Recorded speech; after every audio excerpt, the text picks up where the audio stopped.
1:30টার পরে বিনীত গোয়েল আসরে অবতীর্ণ হয়েছেন যখন সবকিছু হয়ে গেছে, এবং বিনীত গোয়েল লিভ করেছেন আরজিকর 4টের পরে। মমতা ব্যানার্জি নিজে বলেছেন আমি 4:30 অবধি জেগেছিলাম, এবং আমার নবান্নতে এবং মমতা ব্যানার্জির পেরিফেরির মধ্যে লোক আছে। মমতা ব্যানার্জি গতকাল খুব আনন্দে ছিলেন, তাকে বিনীত গোয়েল কনভে করেছেন যে আমি সব করে দিয়েছি, যা করার আমি এভিডেন্স টেম্পারের কাজ করে দিয়েছি। এমনকি আমাদের যে ওই বন্টি, তার যে অল্টো গাড়ি, তার হদিস আপনি এখনো পাননি, এটাও হাওয়া করেছে বিনীত গোয়েল। আমি আপনাকে বলছি, বিনীত গোয়েলকে যদি তুলতে পারে সিবিআই, তুলতে পারে, চাপ দিতে পারে, তাহলে এই মুখ্যমন্ত্রী যা যা করেছে এসপি দাস এবং সন্দীপ ঘোষকে বাঁচানোর জন্য, সবটা সামনে চলে আসবে। এবং আমি এটাও দাবি করি, আরজিকরের সঙ্গে কোনোভাবে রিলেটেড না হওয়া সত্ত্বেও director of medical education doctor Sushanta Ray, doctor Abhik De, তারা 9 তারিখে সকালবেলা ওখানে কি করছিলেন, কি করতে তারা সেখানে গেছিলেন। যারা 12টার আগে স্বাস্থ্য ভবনে আসেন না, তারা 9টার আগে তাদের কি পিতৃমাতৃ দায় পড়ে গেছিল, সেখানে এসে কি করছিলেন তারা। বাকি আরেকটা তথ্য আছে, আমি দেব। মেডিকেল ইকুইপমেন্ট প্রকিউরমেন্টের সঙ্গে এরা কারা কারা যুক্ত, কিভাবে, আমি সে তথ্য আপনাদের দিয়ে দেবো, কোম্পানির নাম সহ, একটু আজকে না কয়েকদিন পরে। কালকে মমতা বন্দ্যোপাধ্যায় বলছেন গতকাল ভারতের পতাকা নিয়ে আছেন তারা বিজেপি, যারা সাদা পতাকা নিয়ে আছেন তারা ডিওয়াই। দেশের পতাকা নিয়ে থাকলে সেটা বিজেপি হয়ে যায়। আজকেও সেটা বলেছে ভাঙচুরটা বিজেপি করেছে, একদম সরাসরি মঞ্চ থেকে অভিযোগ করেছে। ওই জন্য তো দাবি করি কোর্ট মনিটরিং এ সিবিআই ইনভেস্টিগেশন হওয়া দরকার আছে, এবং এটা হলে পরিষ্কার ভাবে প্রমাণিত হয়ে যাবে অতীন ঘোষ, রাজু সেন শর্মা, নারায়ণ গোস্বামী। মমতা ব্যানার্জি যেটা বলবে, এটা চোরের মায়ের বড় গলা। বিজেপি একাংশ তারা বলছেন যে মমতা বন্দ্যোপাধ্যায়কেও তদন্তের আওতায় আনা হোক, সিবিআই তদন্ত করুক, মমতা বন্দ্যোপাধ্যায়কে জিজ্ঞাসাবাদ করা হোক। সেটা সিবিআই কি করবে আমি জানি না, কিন্তু সিবিআই সারদার কেসে মমতা ব্যানার্জিকে ডাকেনি বা জিজ্ঞাসা করতে যায়নি। মহিলাদের ক্ষেত্রে একটা প্রায়োরিটি আছে, তিনি অফিসে না এলেও তার বাড়িতে গিয়ে জিজ্ঞাসাবাদ করা যেতে পারে, বাড়ি বা অফিসে। এটা সিবিআই যে হ্যান্ডবুক আছে তাতে আছে। সেক্ষেত্রে আমরা সারদা তদন্তের সময় দেখেছি মমতা ব্যানার্জির বাড়িতে যারা কাজ করতেন,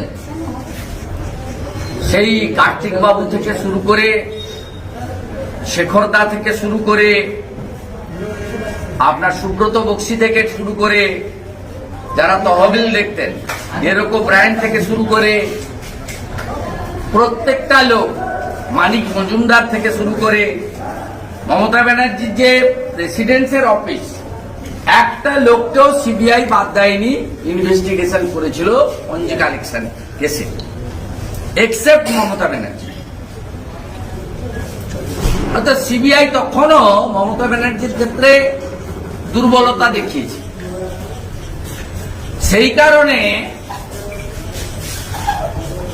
আমাদের ডিমান্ড ছিল, আমি petitioner, one of the petitioner public interest লিটিগেশনে, আর স্টুডেন্টদেরও ডিমান্ড ছিল যে হাইয়েস্ট ইনভেস্টিগেশন, জুডিশিয়াল ইনভেস্টিগেশন। আর আমার প্রেয়ারে ছিল, অন্যদেরও ছিল, শেষ মুহূর্তে তার পরিবারও যুক্ত হয়েছে হিয়ারিং এ, মানে পিটিশন করেছে। ফার্স্ট ইনিশিয়েট আমরা 2-3 জন করেছিলাম। সেখানে আমার ডিমান্ডই ছিল যে সিবিআই কে ইন্ডিপেন্ডেন্ট ইনকোয়ারি করতে দেবেন না, কোর্ট মনিটরিং ইনভেস্টিগেশন হওয়া দরকার আছে। তাই কোর্ট মনিটরিং করছে, এবং কোর্ট খুব সিরিয়াস। নইলে যে মামলা সোমবার শুনানি হওয়ার কথা, মাননীয় প্রধান বিচারপতির বেঞ্চ সেই মামলা আজকে সোমোটো হিয়ারিং করেছেন। আমার লয়ারও টেলিফোন পেয়েছে সকালবেলা, আর্লি মর্নিং বিফোর 8 o'clock, যে আপনারা লয়ার যেন অ্যাপিয়ার করেন সব পিটিশনার। তাহলে কোর্ট খুব সিরিয়াস, এবং কোর্ট খুব ক্লোজ মনিটরিং এ করছেন। আর মমতা ব্যানার্জি এখন ওই ডোরিনা কোচিং এ 250-300 লোক এখন আছে, মিছিলে একটু বেশি ছিল, 2,000-2,500 ছিল। সব জায়গা থেকে এসছি, আমি দেখতে দেখতে আসছি, আমার তমলুকে কাজ ছিল, তা আমি দেখতে দেখতে আসছি। বাগনান থেকেও আসছে, উলবেড়িয়া থেকেও আসছে, আপনার হাওড়া এন্টায়ার আসছে, সাউথ চব্বিশ পরগনা আসছে। 2,000-2,500 লোক হয়েছিল, এখন 250-300 লোক আছে।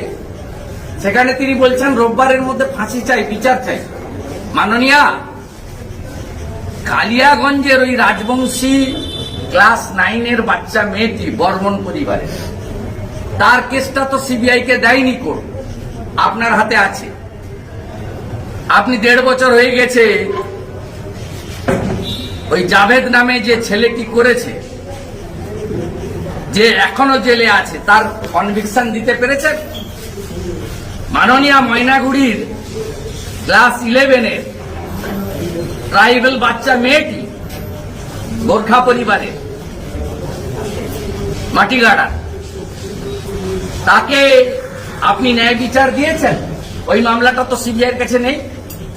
আমি এরকম 100টা মামলা বলবো 2021 থেকে অদ্যাবধি 3.5 বছরে, যে মামলা সিবিআই নেয়নি। আপনি আসামিদের অ্যারেস্ট পর্যন্ত করেননি, চার্জশিট দূরের কথা, চার্জশিট পর্যন্ত দেননি, সাপ্লিমেন্টারি চার্জশিট তো দূরের কথা। উল্টো দিকে আপনি কি করেছেন? কামদুনিতে বারাসাত কোর্ট যাদেরকে ফাঁসির অর্ডার দিয়েছিল, আপনার দলের নেতা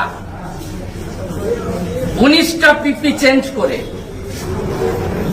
19টা পিপি আপনি হাইকোর্টে চেঞ্জ করেছেন, আপনার ল ডিপার্টমেন্ট করে তাদের ফাঁসির দণ্ডাদেশ থেকে বেকসুর খালাস করেছেন। কামদুনির নির্যাতিতা মৃতার ভাইকে আপনি সিকিউরিটি দেননি, টুম্পা মৌসুমীকে আপনি সিকিউরিটি দেননি।